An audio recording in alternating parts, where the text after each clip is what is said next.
Hi guys, you know what day it is, you know what time it is. It is another exciting episode of your favorite TV show, The Daily Trend. My name is Sandra Smith Ansah and I am your main host for today. We are going to go for a quick commercial break. Stay tuned. When we come back, you'll get to know more.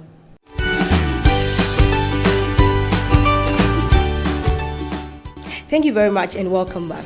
My name is Sandra Smith Ansah, as I said earlier, and I'm in the show with two most lovely people I have here with me, and I will let them introduce themselves as we set the show on fire. Starting from my left, we have... My name is Ernest Kweku Ado. And then my right. I am Alexandrine Hans. Thank you very much. Okay, so we have a very intriguing topic we are going to discuss today, and we want to first introduce the topics to you, and then we will get to talk more about the topic. First, it's leadership. We're coming to talk about leadership. So when we say leadership, Mr. Ernest, what do you think about leadership? Well, thank you very much. And I would want to use this opportunity to once again thank our cherished viewers for always being with us on this wonderful show, because the show is not a show without them. So thank you very much. We love you so much. Now, coming to the topic, leadership. A quick search on Google will explain leadership as an action of leading a group of people or an organization. But let's bring this definition into our simple terms.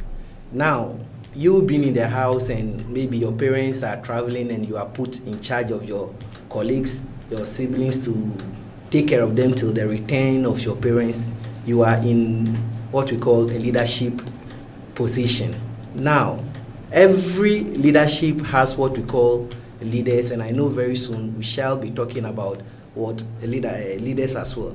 Now, one thing that we have identified in the definition of leadership is what, before there can be a leadership, there must be a group of people that must be led. So we have people, that is why I said organization or a group of people. So you can't have a leadership without a group of people that the leadership must be taking place in. Okay, so Miss Alexandrine, what do you also think about leadership? I think Mr. Ernest saw what's going on, and then what we can add is that the leadership is the art to motivate people to achieve a common goal. So this is the main definition that I found it's really beautiful to see. Okay, I think leadership is the act of motivating a group of people towards the achievement of a common goal. You have a group of people and then you are supposed to motivate them to speak to them to work towards a particular vision. So I think that's leadership. So, but before we move on, we have to talk about some of the skills that leadership entails. Like leadership, some of the leadership skills that we want to delve into. So what do you think, Miss Alexandrine? As we know that leadership means that you need to be a leader. Okay. And to be a leader, you need to have some particular skills. And the most important skills is the communication. The communication is very important because without communication, you can't lead a group. We need to communicate. We're in the group. We need to encourage to be clearly to give the vision of the group. And then when the group is understanding the goal, then they can work together and going on. And another skill very important is the motivation tips. Motivation tip is really important for the leader because the leader need to give the most empowerment for the group, for the people that they are leads. So it's really important, and I'm sure that Mr. Ernest will agree with me. Yeah, sure. I've largely agreed with you on most of the points that you have made, and I would just want to add a little to what you have said. We have realized that there is always a task to be accomplished. So before those goals or tasks are accomplished, what are the skills that one need to possess before those tasks can be achieved? That is what we are looking at over here. And my sister has just talked about the motivational skills and then the communication skills. Aside those skills, the leader must also possess what we call the feedback skill. You have to give, when I say feedback, you have to give the opportunity to the people that you are leading to also give you their minds of what they are thinking about whatever is going on in the association or in wherever you find yourself in that leadership position. So feedback is another leadership skill. Now, apart from that, we also have what we call conflict management skills. Assuming we are in this establishment and there's a problem, as a leader, how do you solve that problem? Because if the group is scattered, there is no way that you can achieve your goal. So you can't be in any organization without problems emerging. So what skills do you have to be able to put everybody on board despite their differences? Now, a leader must also have what we call a good negotiation skills. How do you negotiate? Because there's always a goal. There's always a task that you need to achieve. You must have negotiation skills. How do you negotiate with people that you lead? If you are to go and bring something good to the company, how do you negotiate? Look at these two scenarios. You are a juice producing company, and there are two people in the company. One is sent to the market to find out whether maybe they can get watermelon, which is used to prepare the juice. One goes out over there and comes back to the boss. Yes, there is enough watermelon. The other one comes back and says, yes, he went to the market, asked of the price of the watermelon, wrote it down, asked for reduction. If they want to buy in quantity, what do they do? How many years or days can it last and all that? The person does that. He was able to come back to the boss and reports to him. You see these two group of people. One has a skill of what? To convince the manager that yes, the tax that you have given to me, I'm capable of what? Negotiation. So all those skills are what? Needed in what we call the leadership. That is why John Quincy once says what? If you are able to inspire your people to work on what they have, to dream more, and then to even do more than what they are doing, then you are a leader. So as a leader, there are some skills that you must possess. It's not everybody that can wake up and say, I'm a leader. The class captain in his classroom, who is a leader over there, has some skills that he needs to demonstrate. The political leader has a skills. That is why we have so many types of what, or examples of these leadership skills. When you go out there, we have what we call institutional leadership, where you have headmasters and co. We have political leadership, where we have political leaders. We have religious leadership, where we have head of the clergy. We have chief imams. All those people are in what? Leadership skills. And when you look at those people, you see that they are all having some skills that they always demonstrate. Because without those skills, there is no way that you can achieve the goal of whatever group of people that you are leading. That's very fantastic. I also want to add that as a leader, like some of the leadership skills that we can talk about is positivity.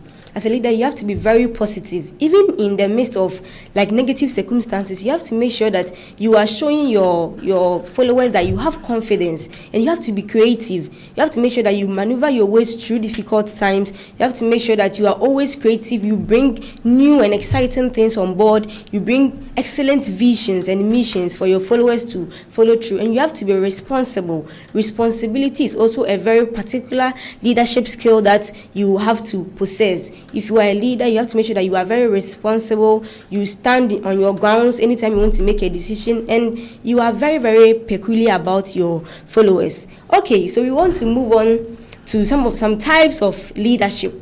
I know we have types of leadership. So, Miss Alexandrine, can you touch on some of the types of leadership that we have? Before going to the types of leadership, I want to add something. Okay. It's very important to know that the leader needs to delegate. Exactly. The delegation is very important. Why? Because that makes the difference from the boss and the leader. And to make this different, the leader needs to trust the people with whom he is working.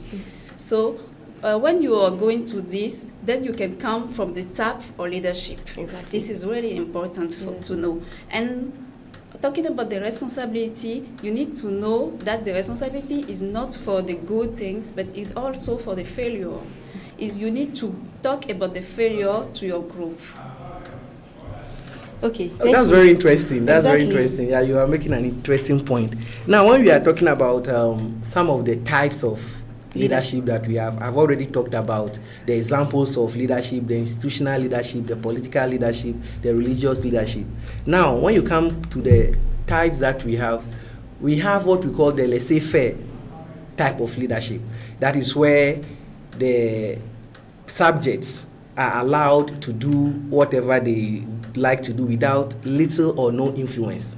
Now, apart from that, we have what we call the authoritarian leadership, or what other people call the dictatorship kind of leadership. Yes, I am the boss, so whatever I say, people must adhere to it. My subjects have no other say in whatever I say, forgetting that there is no leader without subjects.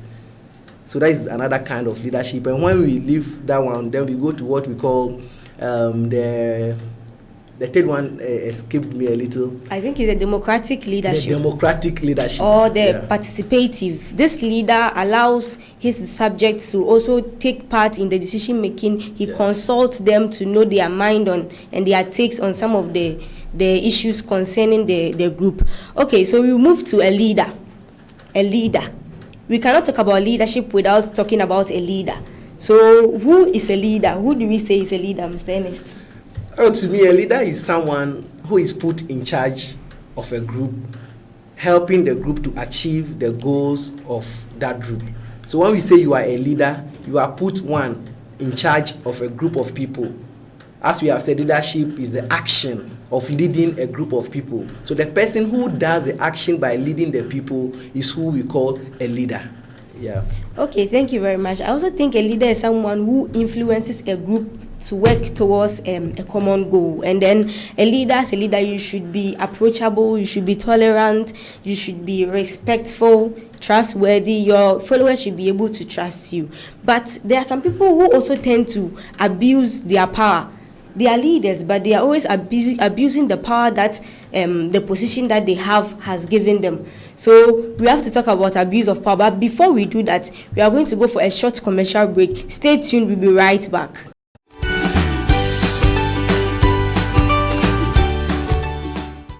Welcome back, lovely viewers. We were talking about leadership and then we moved on to the abuse of power. So now we are on abuse of power. When we say abuse of power, some leaders, when they're in a position, they tend to abuse the power that the position has given them. So when we talk about abuse of power, what can we say about it?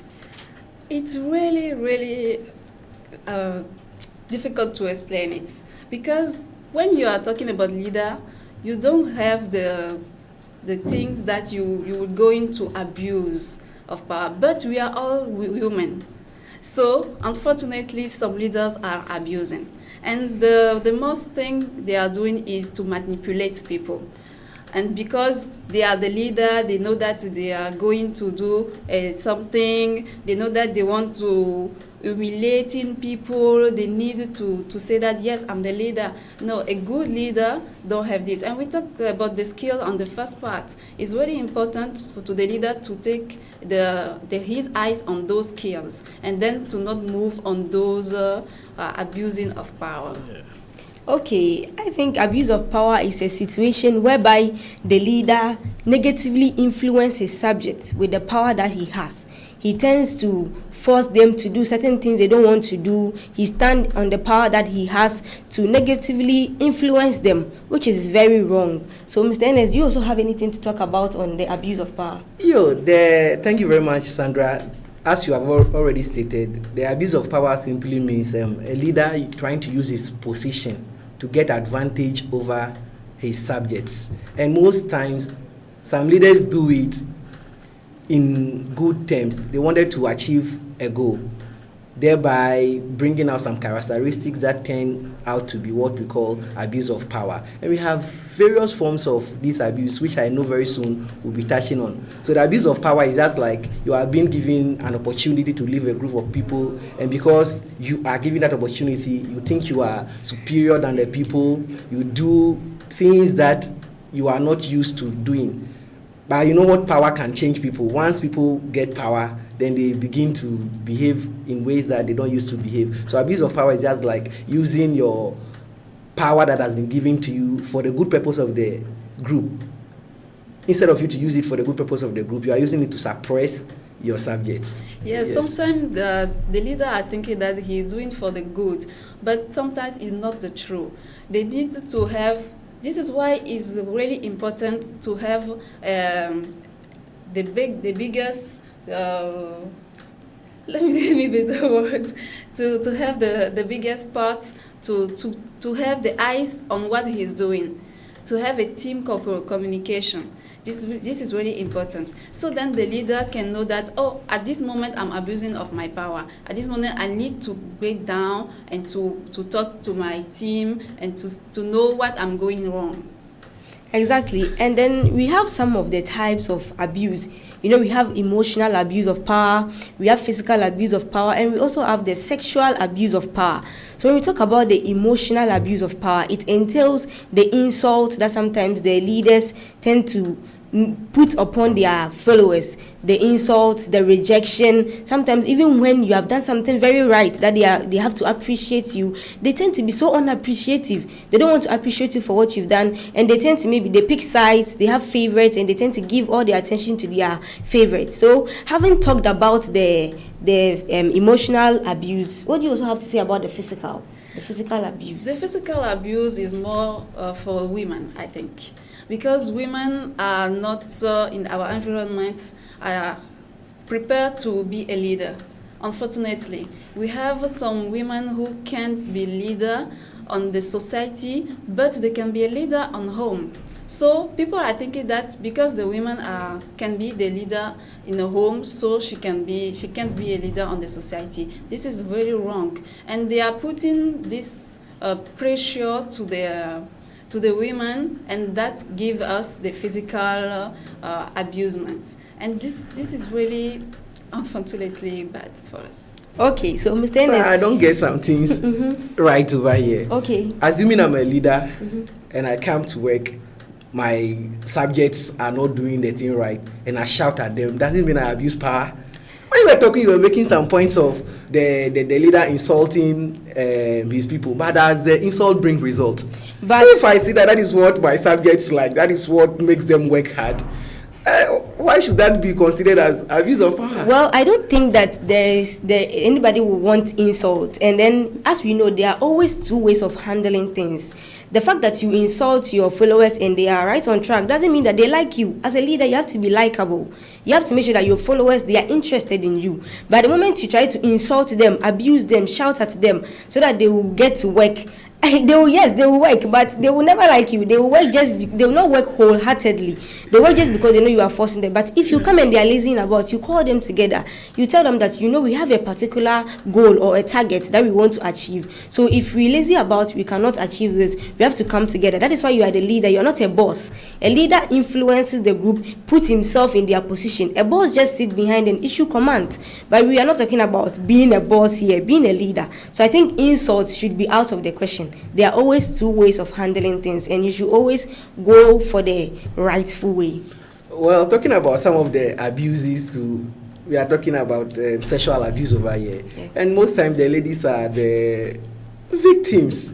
Yeah, the leader comes in, and because he is in charge and he can decide who does what at what time, he takes advantage of that and then tries sexual advances on the ladies. He does that by even going to what we call in critical thinking, appeal to threat. If you don't do this, if you don't come to my house today to see me, or if you don't agree to my proposal, you are not going to be in charge of that group again, I'm going to fire you and all that. And ladies, they are the most people that suffer from all these things. And there are equally women that abuse men, women leaders who also abuse men sexually. Yeah, and those things are some of the abuses that happen at workplaces, aside the other ones that you have talked about. Okay, so to actually get your followers to like you, to get your followers to be in connection with you, I think we have to talk about teamwork. A situation whereby your followers will all be together, be cooperative, working towards the achievement of the whole group. So when we talk about teamwork, Miss Alexandrine, what do you have to say about it? Teamwork is very important because at the moment that you are a leader and you have the capacity to translate the vision, to translate the common goal to your team, you need to work together. And when you are working together, you need to help each other to know what is the biggest plan, what are we achieving, what roads we are using. So it's very important. And then to do a teamwork, you need to have a listening capacitation. This is really important. You need to listen very well to the people, what they are doing, what they are saying. This is important. And then you have to have the congratulation skills too. You need to congratulate people who are working with you. Because when you don't congratulate, you don't put a big aspect to the people. You need to congratulate and then to put, even if he's going just a little effort, is very important, because this effort can be the most important. You can even know. So it's very important to ask to ourselves, are we doing a real teamwork or not?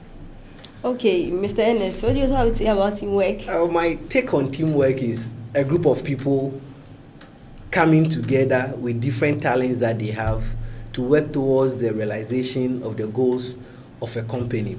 That is what I think teamwork is. And when you look at most successful people, you've seen that they have always adopted this kind of thing that we call teamwork. Talk about Michael Jordan, who is one of the most successful people. He says what? Talents win games. If you have your talent, you can use it to win games. But teamwork wins what? Championships. Because it believes in what we call teamwork. So when you observe our players, when they are going to play football, after praying, you see them coming together, then they bring their fist up, they put it together, then they shout, power. That's what teamwork, they are telling each other that, yes, we have our individual talents, but before we can win that particular game, we have to work as a team. So they have put themselves in the mood of what? Teamwork. So these are people, they have different talents, but as we always say, a tree can never form a forest. Exactly. So you have to come together, the views come together. So the group of people who are having different talents but have decided to come together to use those talents to work for the common goal of the group or the company, that is what we call team players. They are the team players, and then the team workers or the teamwork is what they do as a group to achieve whatever goal they have in the group. And I'm totally agree, because we have Steve Jobs that's saying that great things are not achieved by one person, but by a team. Yeah. And we need, when we are a team, to have many hands in one mind. This is the most important thing to know.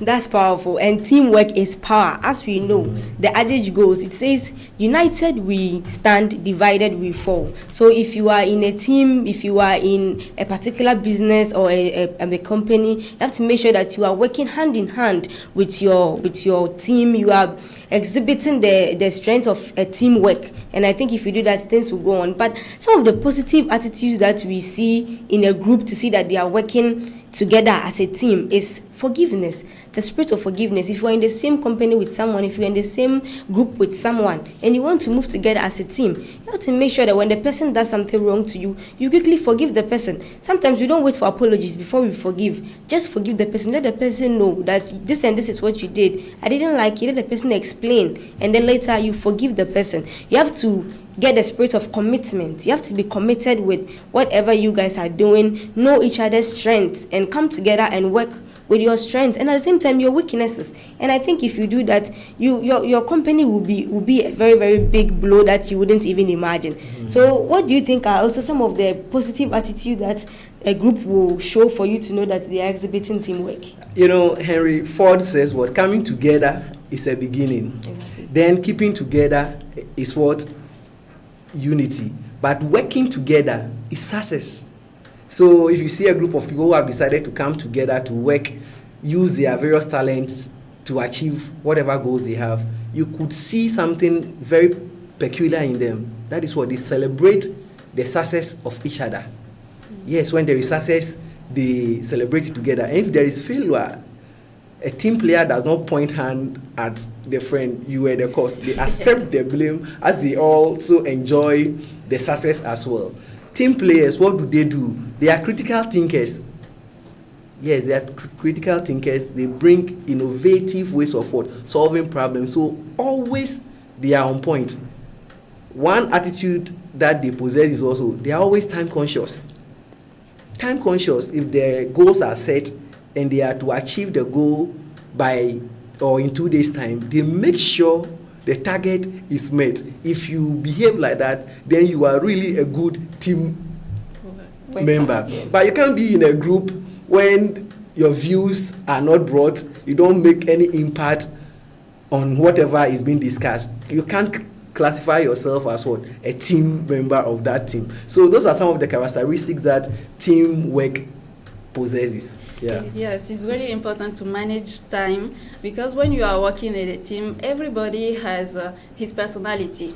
So you need to manage not only time also, but you need to manage personalities. You need to manage situation, because maybe some people are speaking in the other ways, and then you don't know how to speak in the other ways. So you need to understanding ourselves to manage everything.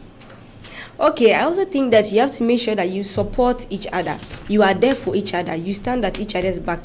There should not be any trace of backbiting between you. If you want to work together as a team, you shouldn't backbite your friend. You shouldn't be a snitch, someone who is always snitching on your friend to the boss. Someone does something to you to confront the person and tell the person that this is wrong. Then you hurriedly report the person to the boss or the leader. I'm not saying that you shouldn't let the leader know the bad things or the wrong things that are happening among the team. But I think the first person you should confront is the person who did the harm, so that the person will explain. Maybe the person didn't know that what he or she is doing is actually wrong. So you confront the person explain before, if there is anything that has to get to the leader, it gets to the leader. So I want to take our final words on this whole topic about leadership. What advice do you have for our viewers back at home? Thank you very much. As a student activist, leadership is everywhere. So I always like people to possess the skills of what leadership. So I would encourage my lovely viewers over there to be mindful of the fact that they can be found in any leadership position, and when it happens, they shouldn't be afraid. If you are a leader, you must be a leader that must be able to set what we call the SMART goal. Your goals that you set, if you want your company to achieve the goals must be what? SMART. That is what they must be specific, set specific goals, they must be measurable, they must be achievable, and then they must be reliable. Then don't forget about the time boundness of the goal. So if you are able to set these things, then you are good to go. Then you are able to be a good leader that everybody will be proud of. You know, there are some leaders that vacate their positions and people are happy. He's gone, they are happy. And there are some people that leave their positions and people cry. Now, if you are able to find yourself in a leadership position, please, leadership or being a leader or those things are never possessions. You will never be a leader forever. So kindly don't abuse your power that is being given to you, because the people you meet today, you may meet them tomorrow. And talking about teamwork, my friends out there, let's try to work together, because together, as she has said, we stand, and divided we fall. Okay, Miss Alexandrine, what's your last words?